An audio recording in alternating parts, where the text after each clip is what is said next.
শেখ হাসিনা ফিরবেন কি ফিরবেন না সেটা সময় বলবে, কিন্তু মাহফুজ আলম যে স্ট্যাটাসটা দিয়েছেন আওয়ামী লীগ ফিরে আসছে।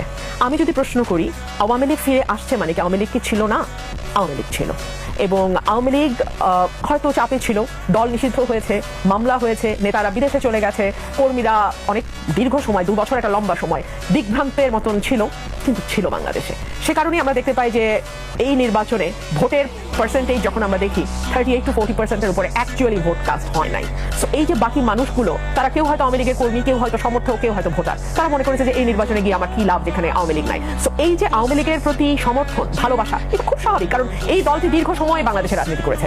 পাকিস্তান আমলে এই দলটির জন্ম হয়েছে, 70-এর উপরে বয়স এই দলটির, এবং বাংলাদেশের মুক্তি সংগ্রাম, বাংলাদেশের স্বাধীনতা যুদ্ধ এই দলটির নেতৃত্বে হয়েছে, এবং তারপরে বাংলাদেশে দীর্ঘ সময় আওয়ামী লীগ কখনো সরকারি দলে কখনো বিরোধী দলে থেকেছে। সো আওয়ামী লীগ চলে গেছে, আওয়ামী লীগ হারিয়ে গেছে কথাটি বললে কারো কারো হয়তো ভালো লাগবে, কেউ কেউ হয়তো এক ধরনের আত্মতৃপ্তিও পেতে পারেন, কিন্তু বাস্তবতা হলো আওয়ামী লীগ ছিল এবং আওয়ামী লীগ আছে।